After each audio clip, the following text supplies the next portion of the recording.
And I think a lot of people believe, like much too early, that they need a team. There's the, if I just had a manager, if I just had a booking agent, if I just had a person to run social media, that's what I need. It's like, well, if you aren't generating any money with this, maybe you need to figure out how to do that yourself for a while. And then hopefully you build something that has value, and it gets to a point where you realize you need help. Like I got to a point where I was like, I cannot possibly do all of these things myself. And it's not because I'm exhausted. It's not like, oh, I've worked so hard that I can't work anymore. It's like, there are no more hours. Like I have no more minutes in my day to do any more tasks. And that's when I was like, oh shit, like it's not about my self-discipline. Like I am as disciplined as I can be here. There just are no more minutes for me to go out and do all the things that need to get done. And may the Lord bless and keep her when I'm so far away. God protect all her babies. Let us grow old and gray. And when I'm gone, please recall all the good I saw here. It's not the years in your life, it's the life in your years.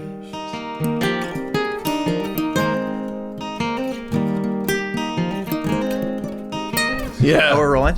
Yeah. Ron Pope, my dude, thank you so much for not coming across the river, but for coming down the boulevard to talk to me. I came around the mountain, as it were. I didn't come around the mountain. I came down a road. Yeah. There's a hill over there. I thought I was going to cut through the park. It was a whole thing. It was a big morning. Well, here you are. And I'm excited to talk to you, man. And I was telling you before the mics got going that you're sort of emblematic of what the theme of this podcast is, which is like a lifer, somebody who's like deep into their career. They didn't just like get excited about it and then kind of lose interest when they had their first kid. B, you are like a consummate hustler, and now you kind of got a little cottage industry with your wife and the label that you do. So I'm impressed, and not just with the music, but with just you're the whole thing. You're like you're making it happen for yourself. And I think a lot of people will admire you in the music, but I have something maybe to learn about how you go about doing those things. And what we were talking about artists all over the spectrum of music in this town. And what I started thinking of that, like you occupy a really interesting space because you broke kind of when the music business hadn't imploded and then rebuilt itself. So you've kind of gone through a few iterations of what it meant to be a professional musician.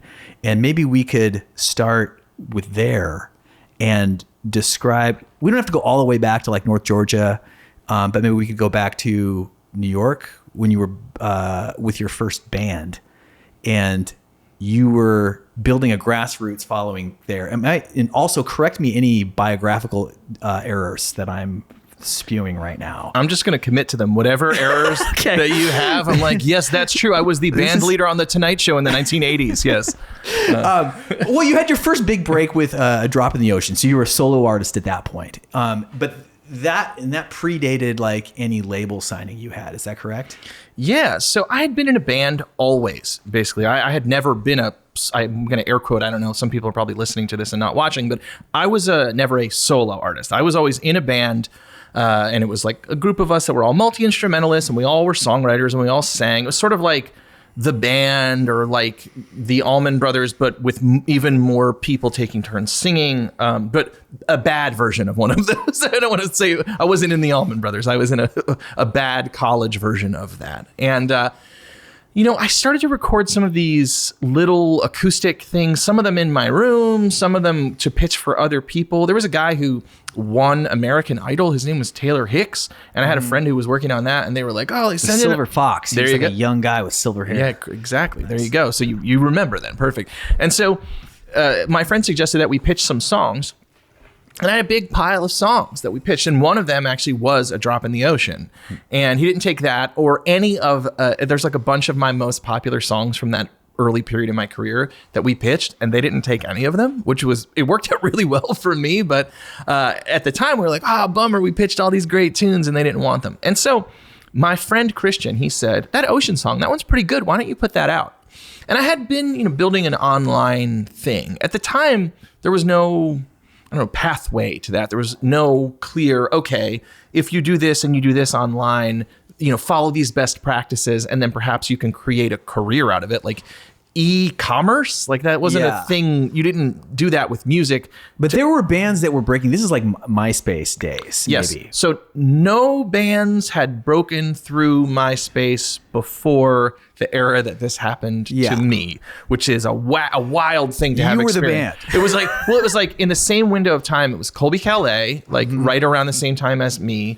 And there were a few other things that kind of have come and gone, but this is before really anything else had like popped off from there. It was still like a kind of a fringe. It's like my brother got on MySpace super early. Like my brother was myspace.com/John. Like that's how early my brother got on MySpace. Yeah.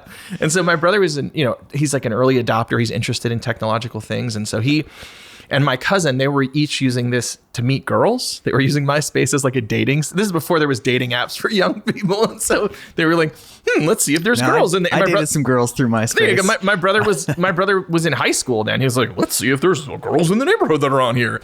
And that's not what his voice sounds like. I'm sorry, John. It was an insulting parody. I'm sorry. And so anyway, my brother and my cousin were utilizing this to meet girls. And they were like, oh, there's bands on here, man. You should put your music on here. And so I started to build this small, little, bubbling grassroots thing while I was in a band. I was, playing out. I was going on the road and playing in roadhouses. And this is like 04-05? Yeah, like 03, 04, somewhere in there, I guess. And then we get to 07, Drop in the Ocean comes out, and it just starts, that and a handful of other songs start really going super well on this solo MySpace that I've made, one with my own name on it. And so from there, and it was like you could only play it on your page. Exactly. Yeah. And so the reason that this worked, I think it's twofold. One, it's because I had like built this devoted grassroots following of people who were already stoked, a small group of people. And then those people took this handful of songs that they were really reacting to, and they went bananas. They shared it with everyone. So that's part one. But part two is that I have a friend, and his name is Jake Smith. We're going to shout out a lot of people on this podcast today. My friend Jake Smith was an early intern at TuneCore, the digital distribution service. And he was like, hey, the songs, it's going really well.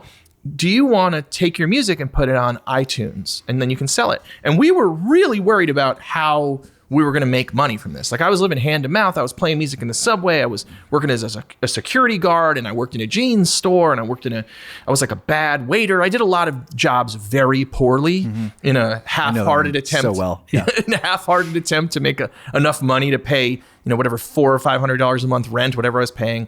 And so my friend Jake was like, oh, we can put your music on iTunes. And that really changed the direction of my life, basically. Because before that, my band had been in front of lots of label people. It was New York City. The band was good. People came to see it. But they were like, I don't know. What about this? No to this, no to that. But it became undeniable. We started selling tens of thousands and hundreds of thousands of digital tracks, and then millions of digital tracks. And so it was like, all of a sudden, you sell a digital track for $1, they give you 70 cents of that money when that was happening. It's crazy to think about now. And when we sold an album for $10, they gave us $7. It was bananas. It was out of hand. So iTunes retailed an album for $10. They gave TuneCore $7? All of it. Yes, they gave you $7, and then TuneCore gave you all $7 of it. They didn't take any. You paid a yearly fee. So you pay the $50 and they gave you everything. That's right. Hell of a model, fella at TuneCore that invented that now, I'm sure, largely abandoned business model. That's most of what they do there. That's still what they do. I have an album that's released through TuneCore for $50. Yeah. But I guess, they don't pay. Well, amazing. What a great thing for musicians.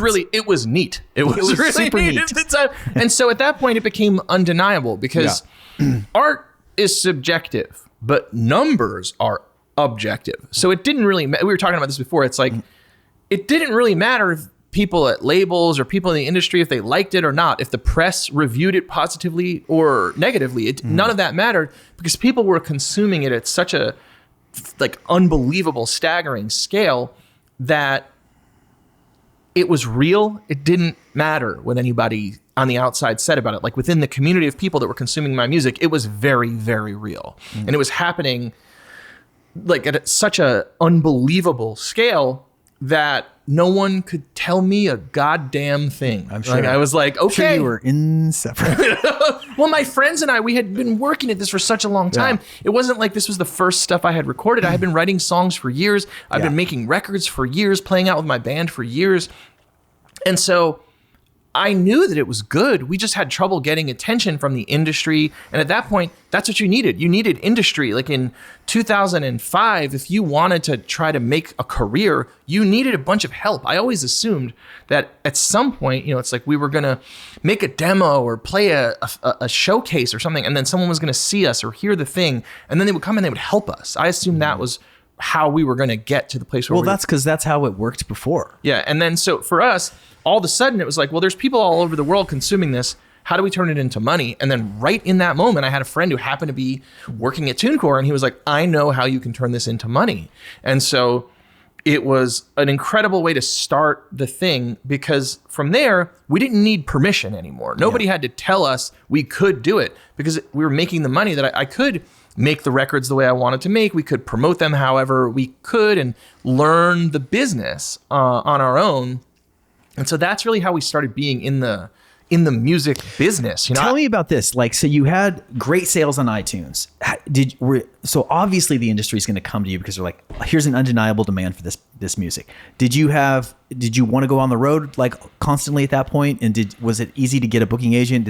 Was there a bunch of people pitching themselves? I'm just like, how did you put together the team that you still kind of need? I think at this point, like, you're calling the shots, I would think. So, but there was still a team in some sense. In the beginning, there was no team. Yeah. Like at that point, it was me and my friends making this music. I didn't have a manager at this particular juncture. So the part of the business that we were in, I guess, or the way that we were doing business was 45 days after the end of each month, TuneCore would send me the money from that month. So like whatever January's money would come March 15th, and I would deposit it into my checking account. And then I would use my debit card because like my credit was trashed because I've been living in New York, trying to survive. And so we would make recordings with that money. We would do whatever, but there was no intervention. There were no grown-ups in the room at that point. There was no agent. I had been booking myself for a long time. And so I mostly was playing in New York. I was like, I don't want to go on tour right now. This is working. Let's do this for now. And let's figure out, like, I knew what it was like to go on the road and play for nobody and have nothing happening. So I was like, well, let's figure out how we can make people excited about this. I mean, did you not have people reaching out to you, like wanting to be on the team, like agents, booking agents? Yeah, but I'd had enough negative experiences already with the music business that I was sort of like, I don't want to do that. I don't. No, I'm not trying to. Reference. I'm not trying to play in the cafeteria of your college. No, thank you. But honestly, there's lots of people that were like, oh, I have an idea for you. I'm like, where the fuck were you last year with an idea for me? Like when I was waiting tables at a diner and I had to pay my rent in mostly change that I had made playing on the subway platform. Like, where were you then? I was just the same level of good. Maybe I've gotten a little better in the last 8 months or whatever it is, but I didn't become a different musician. You're just looking at what I have and you want some of it. And so in the beginning, when it started working, I was really, what was I? I was abrasive. I was aggressive. I was easily aggravated by these people. So it's like, I don't know, like people talk about like when they lose a lot of weight and then all of a sudden people start hitting on them and they're like, the hell? Like, what's going on? It sort of felt like that. I was like, I'm the same person that I was before. How dare you show up now? I needed you before. I needed help before. And now, like, what do I need from you? And so for a few years, we really kept it super tight. It was really me and my friends. And if we had a question, we'd read like a textbook. One of my friends was in the middle of going to school to study like music business. So we'd like read books about it. And, but mostly we said no. We said no to a lot of things. And we tried to figure out how do I turn like this business that someone is trying to sell me the idea of, how do I integrate that into what I'm doing myself? Because a lot of times I think in music, you meet people and they have a job and you're like, okay, I don't know how to do that, but I could certainly learn to do it. Like if I came and was an intern at that company and then I became your assistant, like 5 years from now, 10 years from now, whatever it is, like I could do what you're doing. It's not like, I don't know, like it's not trig. It's not brain surgery. Yeah, it's not like, like you got to have steady hands and you got to have 20 years of education and you have to be, incredibly bright and you have to have good eyesight and stuff. I don't know, like there's a lot of things you need. It's like being a fighter pilot or something. Like they're very exceptional. It's like, and not to say that there aren't brilliant people working in the music industry. I've just never encountered anybody doing any job in music where I was like, oh, I don't know if we could figure out how to do that. Like, and so in the beginning, because no one had ever come to help us, it just felt like, why would we accept this help right now when we just started to get a little something? Like, why don't we hold on to it and, see what happens? And so I stayed off the road mostly for quite a while. In the beginning, because I had been out there and I knew that it was really hard. So I didn't want to go until I was certain that we had real demand and that people would actually come. You have this momentum. You have some income coming in. Amazing. You're holding the cards close to your chest. You're saying, I want to run the show myself. Was there a point? Okay, so reading your bio, you did sign with a label at some point. So what made you want to do that? And why did you leave? So we were talking before about people breaking on the internet, and Korby Calais and I it was started to happen like right around the same time. And so when her thing popped off, she went and signed with a particular major label. And so I watched what they were doing with her, and they took this person who had an internet following and excitement surrounding her on the internet. And then they went and they broke a single at radio and they were really doing the thing. So I was like, I don't know, all these labels are trying to sign me. That one seems like they know what to do with someone who just broke on the internet. So I went there because she had gone there. And honestly, they just didn't do anything for me. They didn't help me. They didn't actually add any value. They didn't try to help. And so I think that's a thing that you don't know when you're a kid and you're coming up, like, especially in the era that I grew up in. It's like, I knew that I wanted to be signed to a major label where all the artists that I admired were, but I didn't know that you could get signed to a major label and they could not care about your project and not want to help you.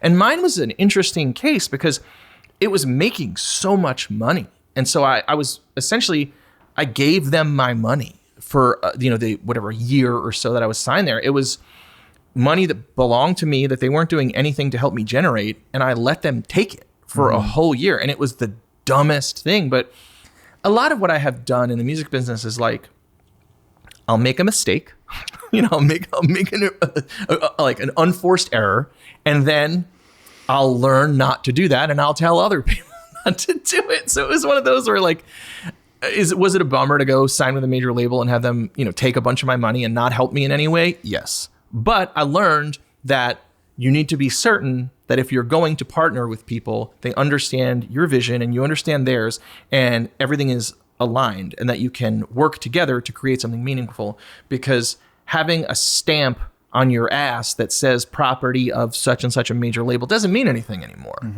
It's the effort, the money, the time. It's not a validation not the validation it used to be. It doesn't matter. It doesn't matter. It doesn't matter at all if they don't do anything. Like it's a trap if they don't help you. And not to say, like, there are lots of people, they sign with a major label and they break them. Everyone that plays in a football stadium has worked with a major label to get into that football stadium. Well, and think about that, the Korby Calais, she had massive success with that song. It was the song of the summer. So you, in your defense, had I been you, I might have made the same decision because you saw the evidence. And you're like, okay, I guess that could happen for me. Why wouldn't it? We came up the same way.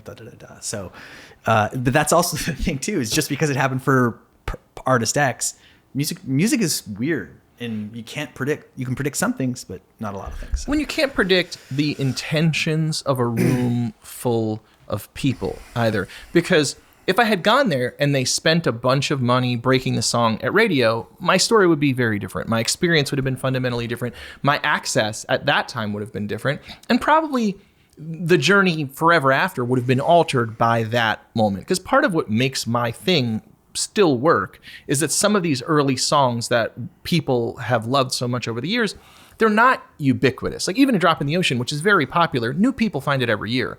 And if I had had a gigantic radio smash with it, I don't know if that would be the case. Like it would feel old. It would have run its course. Yeah, Rihanna's Umbrella was a big hit in that time, and probably new people aren't hearing that every day because like most people heard it. It was a colossal smash. And so in a way, that has been, it certainly has been a positive element of my journey, that since they didn't do anything and they didn't make the song ubiquitous, I was able to continue growing gradually over time. It seems like there are, I've encountered a few different kinds of artists in my time. And there's a kind of artist that is just an artist. And now they, maybe on purpose, they like don't know how to run a Pro Tools session, or they just are like, I write these songs and I need help. I need people to help me. And sometimes people do. Sometimes you might get really lucky and get a very talented manager who's hyper loyal to you, who's also very effective on the other side of the negotiating table. But most, and I think this was a much more common thing in the aughts and prior. But since then, and for most people, I think that the more tools that you have, business tools, I'll say business, but more than that, just the ability to kind of be organized, to answer an email yourself, to just like take charge of your own career, the better it's going to serve you in the long run. And I feel like you really represent that. And I'm asking you to comment on that.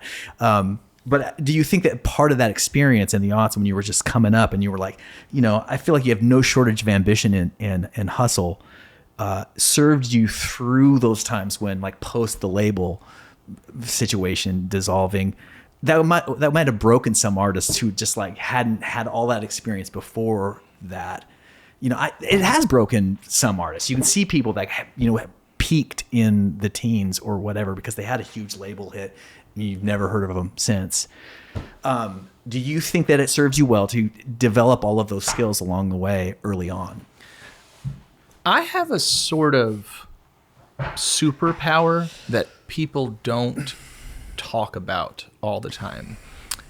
My wife is an incredibly capable business person, and so I get to look like this and make up rhymes, and she runs this business like a grown-up. A lot of people are in the music business and they're like, they're here to be cool and they're here because it's fun, and they want to be backstage holding a beer saying, I'm this person's manager. And while she is cool and she is backstage and she may very well be holding a beer and she is someone's manager, she's here because it's her job and she's serious about it. And so as she came to work in this business and it became our family business in 2009 or 10, I guess she started doing it a little bit at a time. And then by 2011, we realized we were very serious about this and we were going to do it together. And by 2012, she had left a corporate job to come and manage me full time and then expand into all the other things that she does in the music business, managing other people, running a label.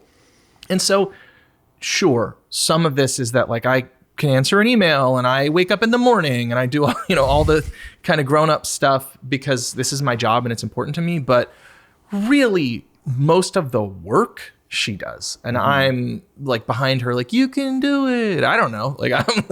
I'm very lucky in that I happen to find a partner who I am very excited to be in business with. Like, she really gets it and our goals are aligned and she is very supportive of what I am doing creatively, while also being a thoughtful business person who's trying to figure out how we access the most people with the art that I want to make.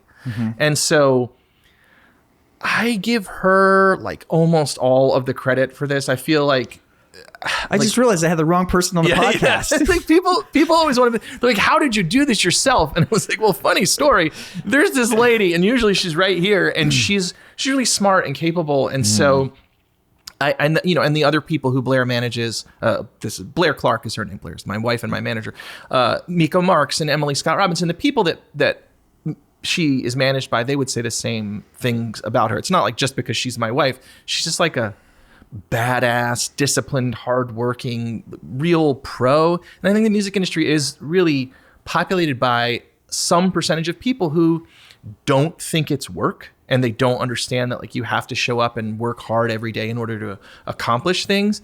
And since she is a hardworking and disciplined person, it really has lifted up my career into a place that I couldn't have imagined. Like there's no way that I would be able to run all of the stuff that's happening myself. Like it's just not realistic. So she's it. She's the magic trick. She's my superpower. Everybody creative, no matter what, has to have somebody on the team that is business minded.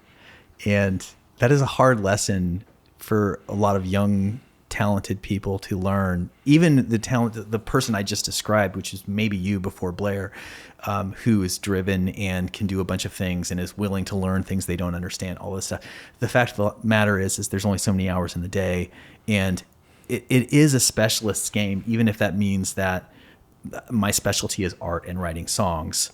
Well, if that is your specialty ain't going to be thinking about what the business is going to look like a year from now, 5 years from now, 10 years from now. What are the goals, short, medium term, and long term, and how to achieve those goals? And it's an incredible luxury to be able to bring in specialists. Like over the years, you were asking about agents. Well, now I have an American agent, and I have an outside of American agent. I have a Canadian agent. I have people who it's their job to book the shows in different places. It's like, I don't ask the Canadian agent to book me a show in Berlin. That's not his job. Yeah. He's not a specialist in that area.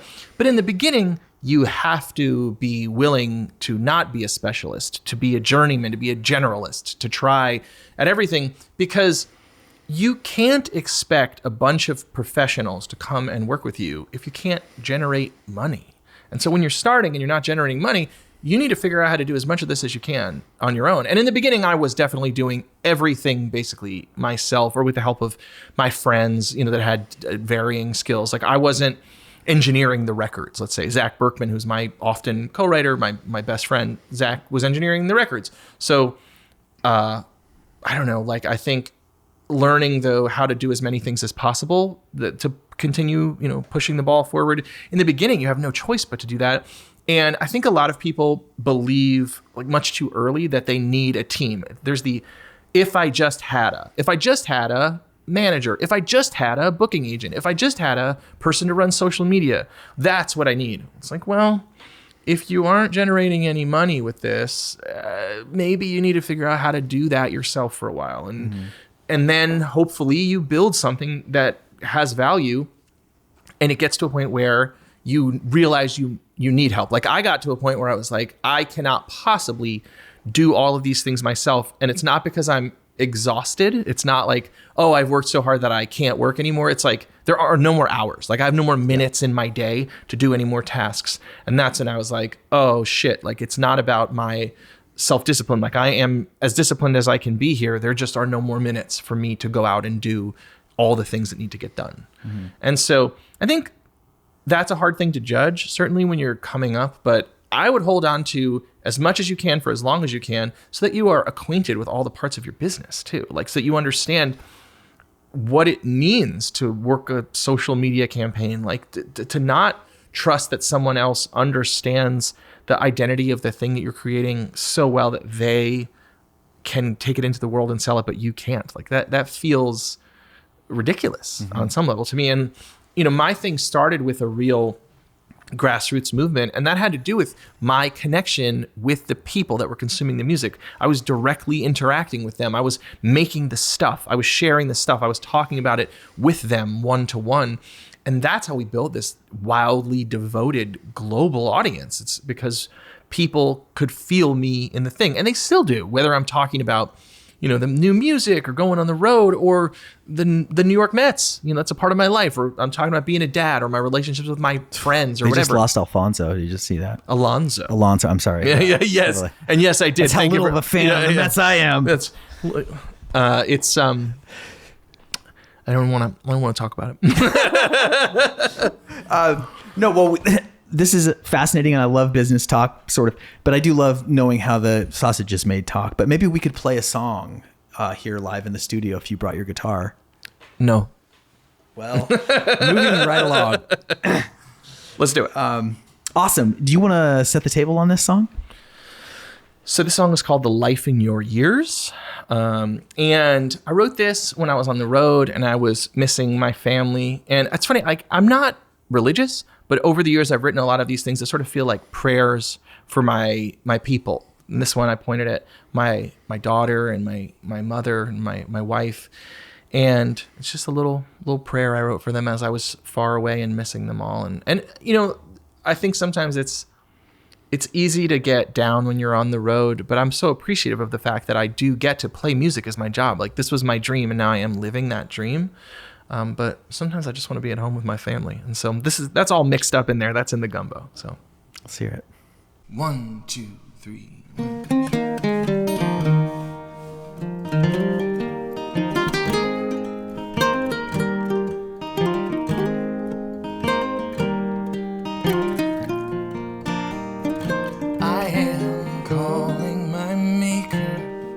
When my shift's finally done, bring me home to my people. Wrap me up in their love like a blanket crocheted by some hands passed away.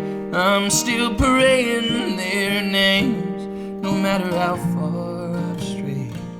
And may the Lord bless and keep you when I'm so far away. God protect all the babies, let them grow old and gray.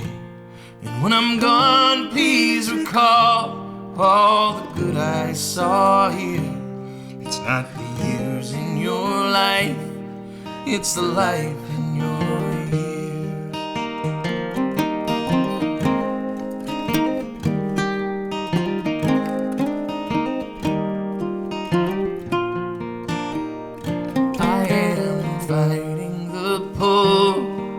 Some neon and glass, but I'll end up on my ass if I go back to that. If you're passing through town, stopping by my mama's house, tell her I'm safe and sound, head 6 feet above ground. And may the Lord bless and keep her when I'm so far away. God protect all her babies, let us grow old and gray. And when I'm gone, please recall all the good I saw here. It's not the years in your life, it's the life in your years.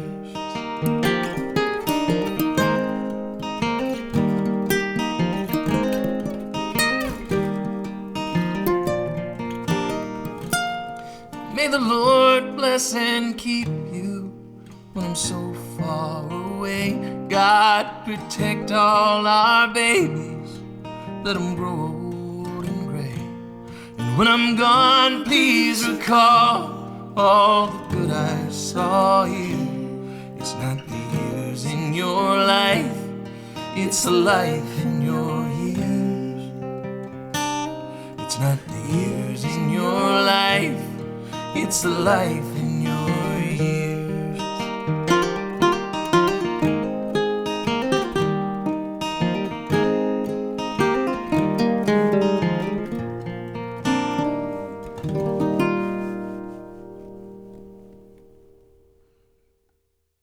Man, that was fantastic. And thanks for letting me sit in and, play a few wrong notes to let people know it was real. Live theater, baby. So there was something you said in our email exchanges that I was thinking about, which, by the way, thank you for watching the pilot or saying that you did. And I watched it. I nice. did. Okay, thank you. Yes, but you were like, the music business is so embarrassing, was what you said in the email. And I, know that as well as anybody. But I thought that was a uniquely phrased thing to say. And I wonder if you had something to add to that or elaborate on that idea of the music just being embarrassing. I have been making a living doing this for 17 years, something like that, 17, 18 years. And still, I feel at times like a desperate, thirsty teenager like begging people to look at me and pay attention. Like, oh, I had this neat idea. What do you guys think about this? Mm-hmm. And then I put it out into the world and I'm like, oh, you guys like it? You don't like it? Like that's the job. You make this stuff because there's art inside of you and it means something to you to create things. But then you have to do this dance where you go out and you're like, people, do you want to write about this? Like, do you want to come buy tickets to the show? Is the algorithm, I don't know why I'm doing that voice, but is the algorithm going to reward me? And all of that. Like, I didn't learn to do this to interact with a computer and to try to figure out how to trick a website or a social media platform or something into creating value for me. Like that didn't exist when I was learning to make music. And so all of it can be embarrassing. Sometimes you show up and you're on a great tour and you're killing it and the band is great and everything is working. And then you get to a town where for whatever reason, the promoter didn't do their job, and now you have to play for 10% of the amount of people that are coming to all the other shows on the tour. So even on a great tour, there might be a night where you're like, oh, I gotta go out there and do this, oh my God. Yeah. And so it all can be embarrassing, every part of it. I stand in front of a microphone and I sing these lyrics and it's like, I don't know, is this poetic or am I a nerd? Like, is it, I don't know, you don't know. It's like, and it's my job. And so I'm like a salesperson. I think it's good. Like having grown up poor, I think everybody should be poor for a while. It does give you some really nice perspective. It's like, this is hard, I guess. Like I work very hard at it. So it is hard, but it's not as hard as doing things that I don't want to do. Like I want to be a musician. I love to be a musician, even though there's a lot of bullshit baked into the job that I don't want to do. But the part that I care about doing, I love so much that I'm willing to do a lot of bullshit. And I think that that's an interesting part about the business right now is you can be great. Like you can be an incredibly talented person, but your threshold for how much bullshit you're willing to participate in and how much bullshit you're willing to like learn to manage, that dictates to some degree how far your music can go commercially. Like it doesn't matter if you don't like TikTok. Like you can say I'm 42 years old. I'm somebody's dad. I don't like TikTok. I don't want to be on TikTok, but it's part of my job. So I am trying to figure out how do I take the art that I make and share it with people within that context in a way that feels honest and authentic, like expresses who I am and is entertaining to them, because I'm not going to change the fact that people live within that platform. So I need to go there and attempt to interact with them where they are. Like I need to reach to them where they are living currently, because I'm not going to convince them to listen to my music through some outside, like I'm not going to trick them some other way. Like I got to use the platforms that exist that are available to me in this time. And yet you just released a Christmas album on vinyl only. Well, that's for people who already like my music. We did a limited pressing of that.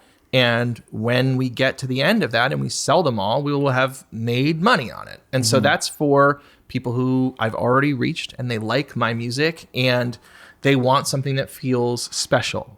And it isn't just out there in, the streaming platforms. It's something that you have to choose. You choose it, you buy it, you take it home.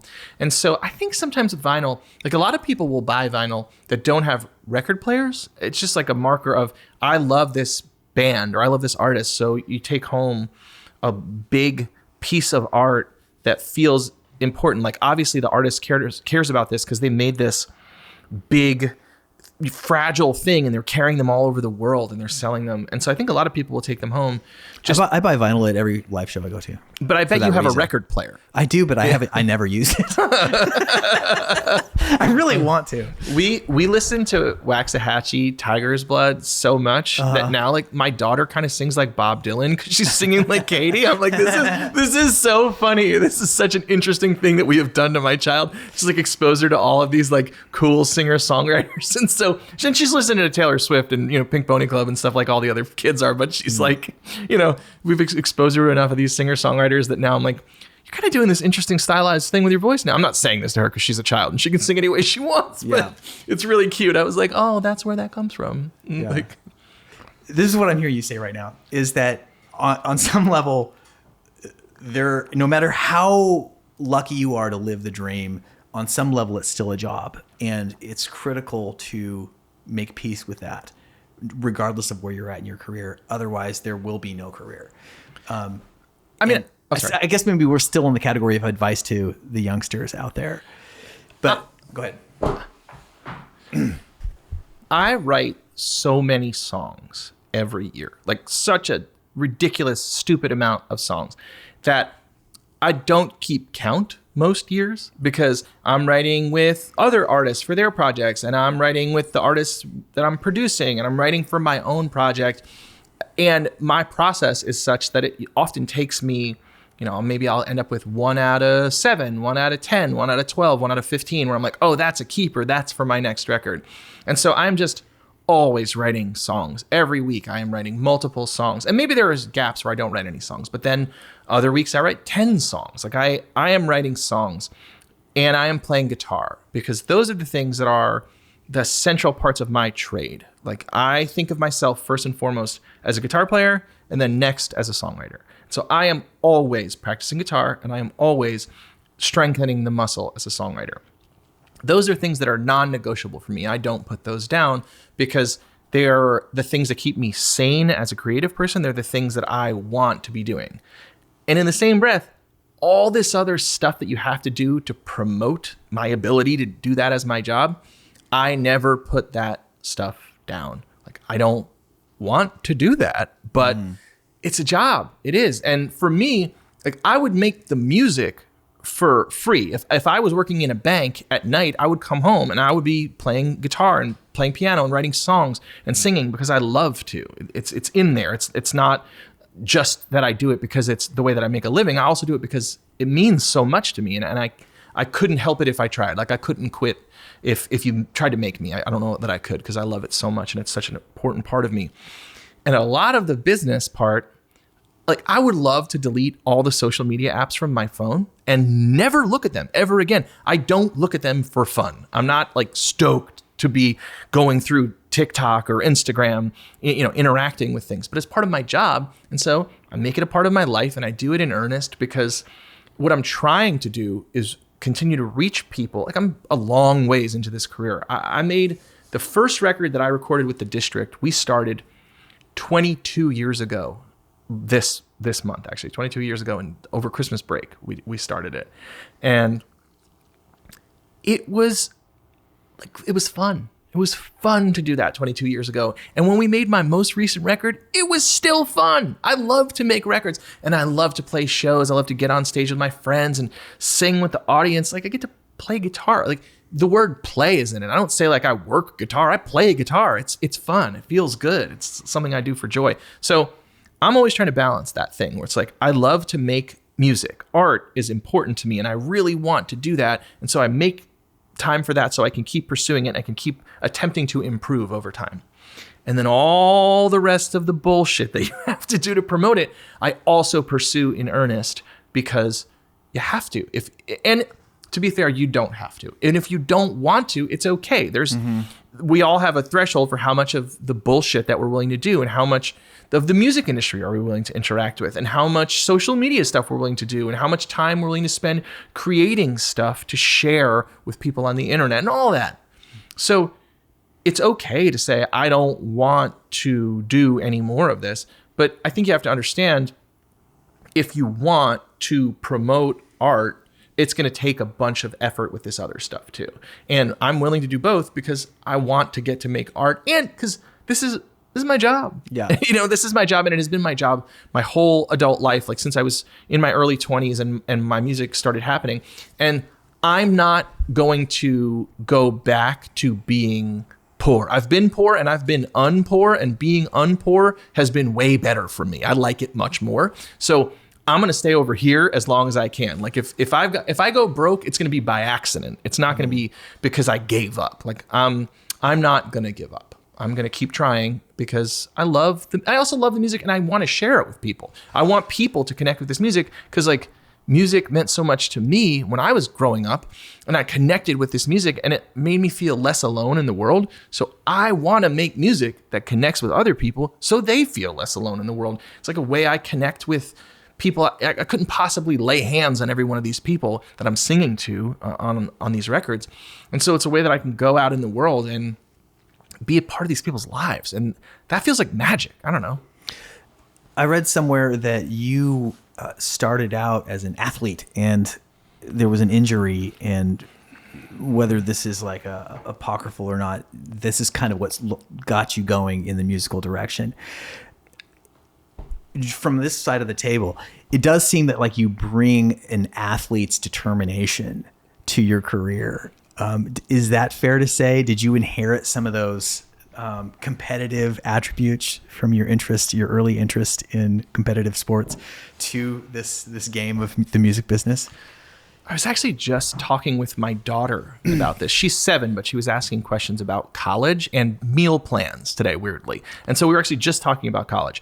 And so when I was at college, baseball was like my job. You know, you have to wake up at a certain time because there's training in the morning, and then you go to a 8:30 class, let's say, and you can have an 8:30 class, and then the next session you have to be done by like noon or 12:30 because you have practice at 1 o'clock. And then maybe you can take night classes in the fall too. And that's it. Like that's all you can do outside of playing. It's like those 2 periods in the morning and then a night class. So my life was incredibly focused, and I had to be super disciplined to get my schoolwork done, to show up for all these things, to wake up on time, to make sure I was in the right place at the right time. And when baseball ended, the North Star, the central point in my life, the thing that was the gravity, you know, the thing that held my world together, it was gone. And I was already in a band and I was already making music.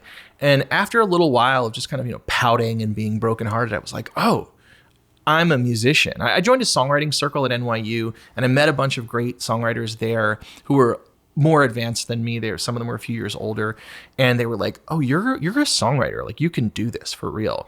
And I was able to kind of point the self-discipline from sports into art. I knew I wanted to write songs and I wanted to get better at writing songs. So I started learning lots of songs, and I started learning more about harmony and counterpoint, music theory, and like getting better at my playing and practicing my singing, and just in general thinking about what are the elements of this that I can improve so that I can access things that I cannot currently create. Like how do I take my heroes and make them into my peers? And I saw that it was a long journey. I said, well, we better get to it. And that's really how I ended up being here now. And so, yeah, I think like having been an athlete definitely played a big part in my ability to pursue this as a career, because it's hard. And there's lots of times where you're like, fuck this. Mm-hmm. Why am I still doing this? Like, why am I here? You know, if you know, these people in the industry, they don't care, or the, you know, press shits on you and says the record is, you know, not good or whatever. Like there's been so many points in my career where, you know, you have a negative experience and you're like, why do I do this with my energy? But it's like, I always keep this at the top of mind. I love to make music, and it is inside of me to do it. And if I felt like I could put it down, I probably would have put it down a million times over the years, because there's so many of those moments where you're like, I can't believe I got to deal with this nonsense. You know, there's like, and it never stops. Like I've been doing this for a long time, and there are lots of parts of my thing that are pretty dialed in. But every once in a while, you know, you get somewhere and you're like, oh no, like today I have to deal with this ridiculous thing. Or, you know, like I said before, it's like you're on tour, you're like, what do you mean the promoter didn't promote this show? Did they not tell anybody that like this one was going to be really bad? Nobody thought to bring this up to me before this moment, that like, oh, by the way, this one is going to be a bummer, you know, stuff like that where you're like, ugh, but it's my job. And so I love to make art.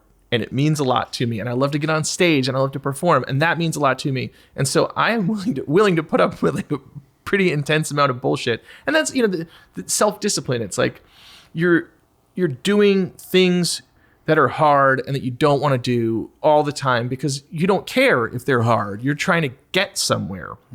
And for me, it's like I want to get to keep making records until I drop dead. It's like there's that famous phrase is that a person who, I think it's Nietzsche, a man with, this guy reads books, look at his glasses. A man who has why, a man who knows why can endure anyhow. Or, you know, it's just like there's a reason why you're doing this thing, you will put up with a lot of it. So there's a resilient component to this game.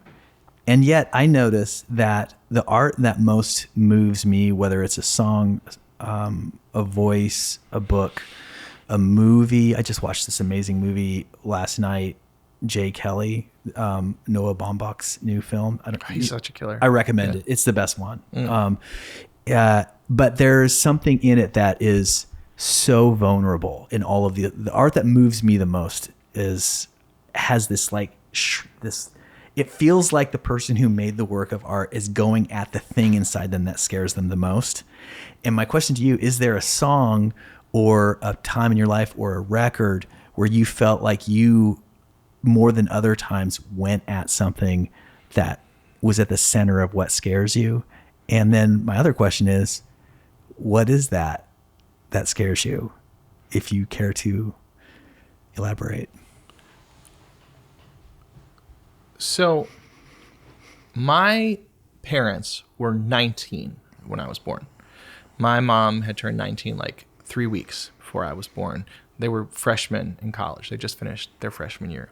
And so when I was a little kid, in the beginning, we lived at my grandparents' house. And I had an incredibly close relationship with my grandparents, always.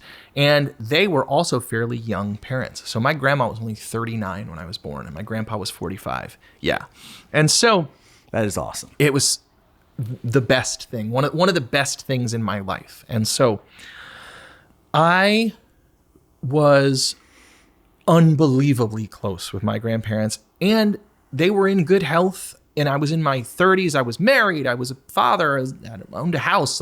So all this grown-up stuff that I did, I got to do and talk to my grandparents about. Like, my grandpa really was like my best friend. I would call him on the phone and be like, I got this problem. He'd owned a house for 1,000,000 years. He had, whatever. He'd been married for a long time. So he could give me advice on any number of things. And my grandmother as well. We just shared a lot. And so in the summer of 2021, on a Tuesday morning in July, my grandfather passed away. And I think, it's a crazy thing. But, he passed away suddenly. And I went to Florida and we buried my grandfather. And my birthday was that week. And so my grandma insisted that we get a cake and everybody sing happy birthday to me. And I had spent so many of my birthdays at her dining room table with her, making a big deal out of it, because in the summertime we would often visit her and my grandpa. And so she insisted that we get a birthday cake. It was my 38th birthday too. It wasn't like a landmark birthday, but she insisted. And so that was maybe on Friday, and then on Wednesday she passed away. And so she just... Was there any indication, or was she sick? No, her heart just said, not one more day. They lived 60 years together. They dated for a while, then they got married. They were married for 60 years, and she made it 1 week. Like, he died on a Tuesday. She went to bed on Tuesday night. She did not wake up Wednesday. She didn't make it more than 1 week without Chills. him. It was, even in this incredibly devastating time in my life, this is the most traumatic moment of my adult life without question. Even in that moment, I was like, this is the most beautiful thing that I've ever seen. These two people loved each other with such profound energy that her body turned off when he died. Like, she wasn't sick. She was 77 years old. She wasn't super old. She just couldn't, and her body shut off. And it was really, really devastating. And I didn't really know how to move through the world. Like, I talked to them every day. I talked to them about every problem that I had ever had in my entire life up through that point.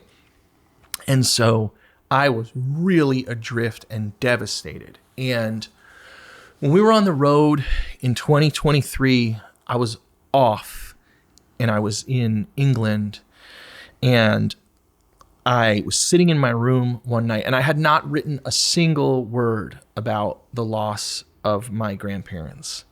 And I started writing about my grandmother's Cadillac. My grandmother had a 1986 Cadillac sedan DeVille, like beautiful, like pearl white with red leather interior. Big car. Oh, slick. So slick. So slick. The coolest car. And so she got in 86.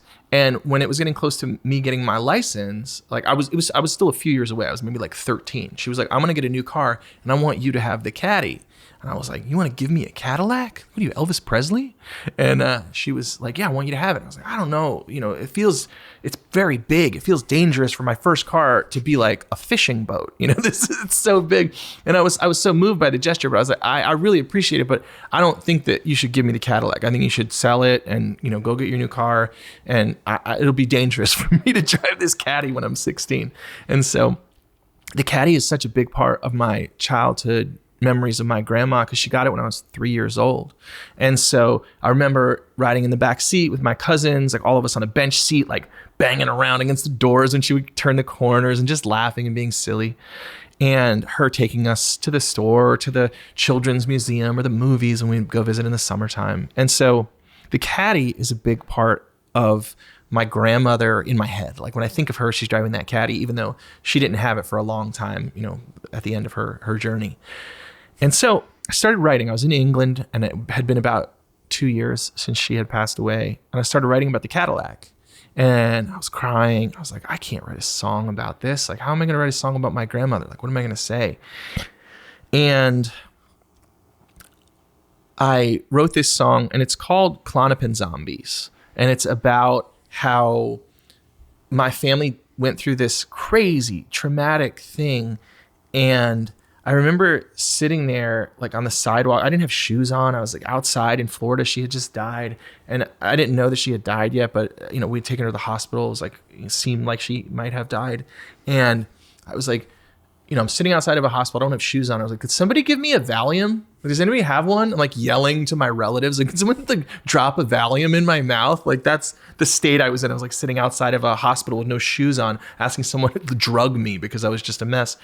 And nobody did. And I ended up, going through this process. And with the exception of, having maybe a few too many drinks with my cousins as part of this journey, I never was like medicated or anything like that through this process. But a lot of other people that came to us, because my grandpa had just died and then my grandma died a week later, it was so traumatic and so uncomfortable for all these people that we had people walk into the chapel at my grandmother's funeral just zonked out of their mind on drugs, like medication, very clearly, like where they're like dead-eyed when they walked in. And we were all like, this is nuts. Like, aren't we the ones that are supposed to be devastated? And there's all these like, whatever strangers and peripheral people in their lives walking in, and they're out of their minds, like zonked out on pills because they don't want to deal with the weight of this.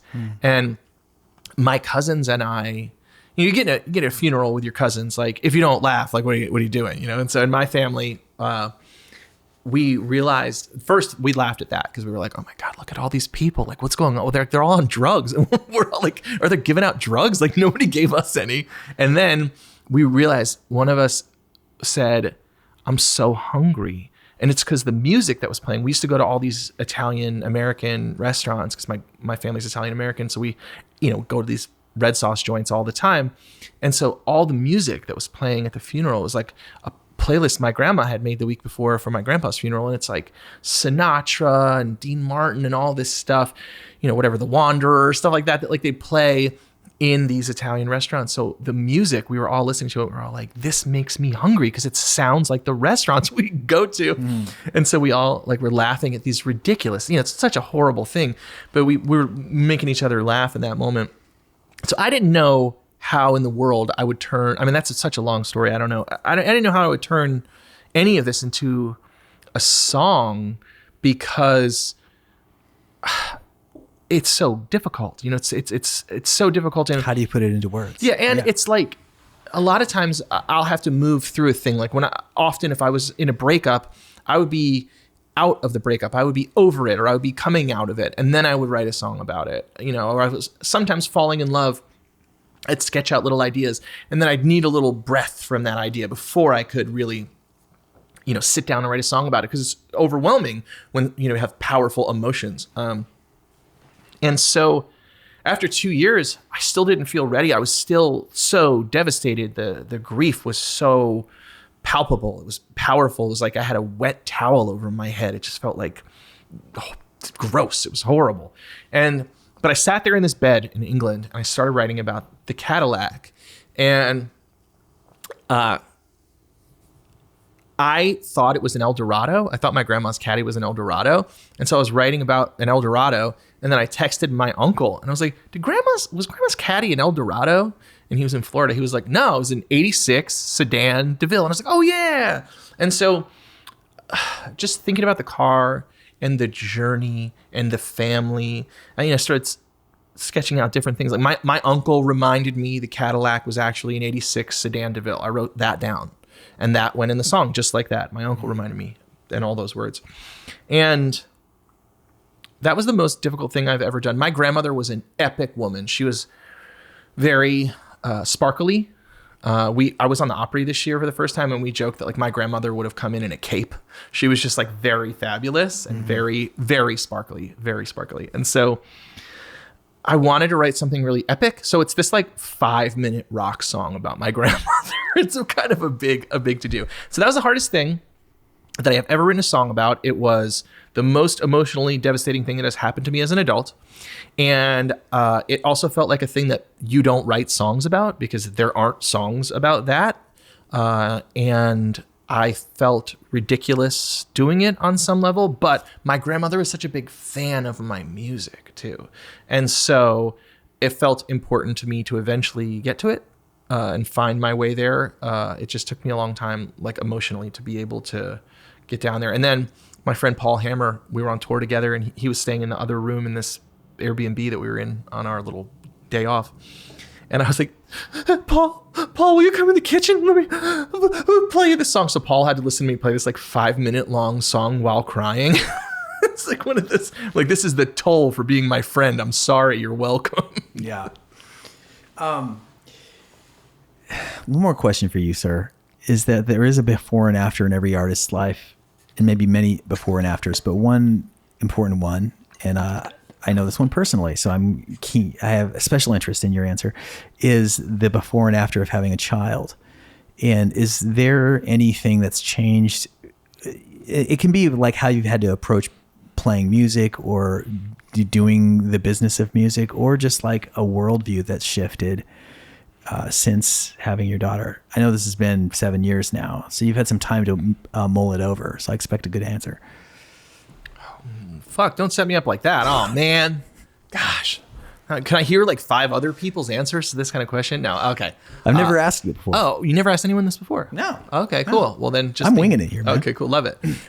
So everything in my life pretty much has changed because we brought a child into our home, and we were so intentional about having a kid. We really, really wanted one. We really wanted one. We've been married for a number of years. Like, we had been married 4 years or 3.5 years when my wife, found out she was pregnant, and we had been dating for many years before that. And, we checked a lot of the boxes there. Like, we fell in love. We had a strong relationship that we worked on for a long time. We got married. We bought a home. We were in the midst of our careers and all that. And it's like, even with all of that and with great intentions, and we read a lot of books and we asked people lots of questions, it was still so hard. You bring a baby into, like, of course it's hard. Like, you can't learn how to do that in a book. You can learn some stuff. I learned tricks from books, but you don't know until a baby is screaming in your face in the middle of the night and throwing up, like how you're going to react to that.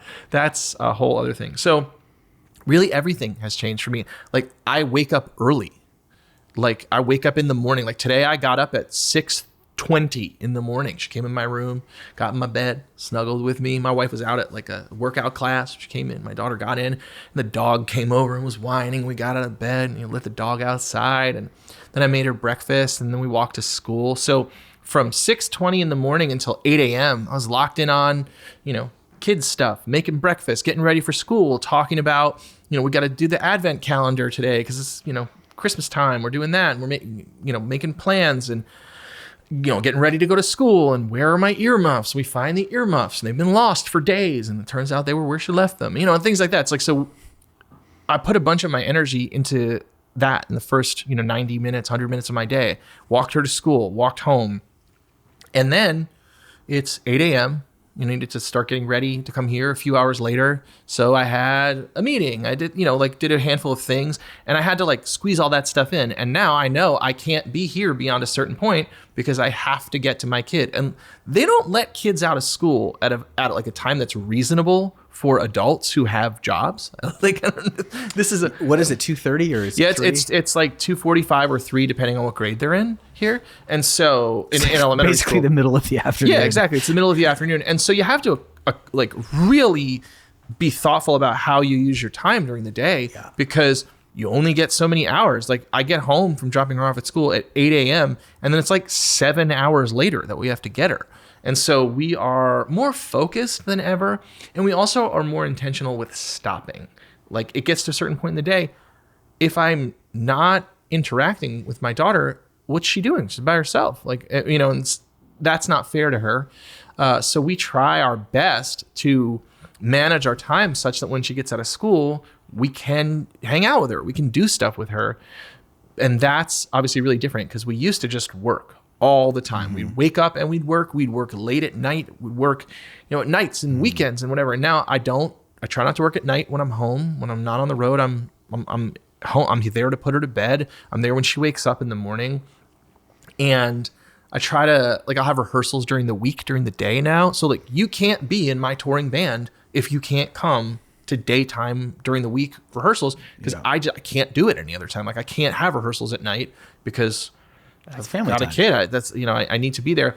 And with the road, I just say no to almost everything. Like, I really only choose to do things that we see obvious value in. It's like, do I need to do this to grow my career in some way?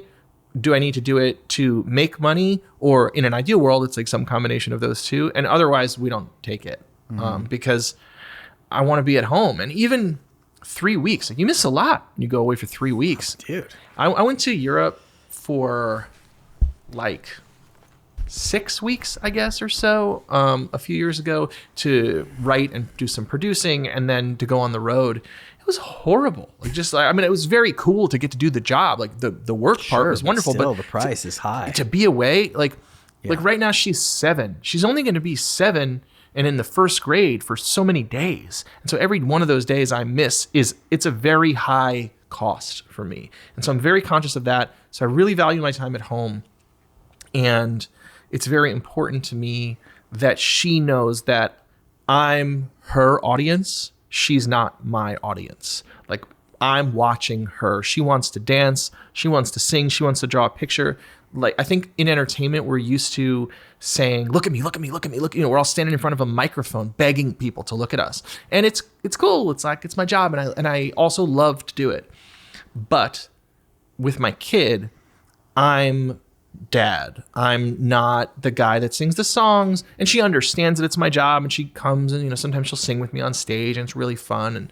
But I think she knows, like, I'm watching her. Like, when we were at the Opry, when I got on stage to perform, you know, when you only play whatever 2 songs, at some point she was standing with my wife just before I sang the first song. So she's been out there for 90 seconds standing side stage. She was like, can we go back to the green room? And my wife was like, this is going to take 6 minutes. Like, let's do this. Yeah. But, you know, she's a kid, and she's like, I don't know, I kind of want to go draw. And I think that that's great. Like, I want her to feel that way, where all the things that I do, like, sometimes they create really neat opportunities. She gets to go cool places and interact with really fabulous, creative people. Like, I think the first time she ever saw a fiddle in person was Janae Fleenor. We were backstage at the Opry, not the Opry, the Country Music Hall of Fame. And my friend Seth Taylor was doing an event. And so she got to see, like, a premier fiddle player who's played on 100 hit records and, you know, probably 1,000 albums, and has, you know, been a Nashville cat forever. She got to see this incredibly accomplished woman. And that's maybe the first time she ever saw a fiddle in person. Like, that's neat. That's a neat part of her life. You know, she shows up places and, you know, she's backstage and musicians know her because she's my kid, and she gets to see great people make art. And I think that that's really cool, but I care more about her being a little kid than anything else. And so I just kind of had to turn down the dial on my own bullshit. Yeah. A lot. No. She'll turn it down for you. Yeah. Springsteen talked about this in his book. Like, his wife said, you know, he was like staying up late and writing and doing stuff at night and waking up late. And so she was like, you're missing it with the kids. Like if you're not here, like in the morning, if you're not there when they like eat their waffles and stuff, like this is cool. Like you're going to be bummed if you miss this. And luckily I read that before I had a kid. I was like, we got to get up early. We got to get up real early. Two things come to mind. One is I follow Dawes on Substack, the band, Taylor Goldsmith. And he just last month or something, he relayed a hilarious story on this note, which was that they had like a 2-night stand at a big venue, Hollywood. It's not Hollywood Bowl, but that size and stature. Kind of they've played everywhere, but this was like he was excited about it, right? And brought the family up. They're on side stage and goes out, plays the 45-minute set. And he comes back and he's just pumped. He goes hi, and it's a little boy, he gives him a hug, and his dad, he was like, did you like that? And he's like, yeah. But you don't have to do it again tomorrow, right? We don't have to, like, that was good. He was just so shocked because he was like, oh yeah, he doesn't give a shit about the crowd and the stage and the adulation. He's just like, he just wants to hang out, you know? And that's, I recognized that early on. When you said the thing about the working and having to adjust that work schedule, that is the thing that's been hardest for me because my wife's also just like a workaholic. I love working. I would work all the time if people let me, and they used to especially when I was single, and then even I married the right person, and she liked to do it too, and so we just stay up late. I've always gotten up really early, and now it is like a 7-hour workday, and I just have to be like, okay, that's cool. But the trade-off is, the thing is, it's your kid, and it's so great. I'm like in love with my child. And the other thing is, part of the reason why I'm doing this podcast and kind of spun off into these film interests is that, like, I'm going to be a lifelong creative, and having played like 1,000+ shows, and I toured my ass off for 10+ years. I loved it all, but it was two things. One, it wasn't very creative. It was just really logistical, like load in, load out, this far to the next town, and you're just like living in a community bubble. And so now that I have this family, I'm like, I don't think I'm going to go on tour until I can take my family. And I'm kind of okay with the consequences of that, because I just, like you said, like, I can't imagine 3 weeks, away. The price is way too high. Like, she changes every other day. It's like a little bit different. And that's so fun to be having a front row seat to. When my daughter turned 5, we happened to be leaving for a tour such that we couldn't, like, I had to leave on her or the day before her birthday, whatever it was. We realized we could take her with us.